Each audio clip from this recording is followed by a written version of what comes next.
जल्दी काटो रे।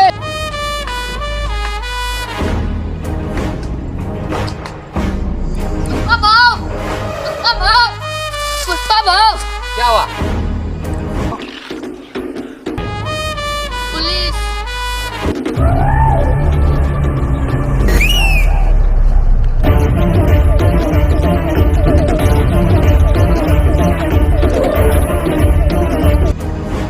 पुष्पा, हमें खबर मिली है कि तुम चंदन की लकड़ी स्मगलिंग करते हो। क्या साहब, मुझे भी खबर मिली है कि आपकी गर्लफ्रेंड किसी के साथ भाग गई है।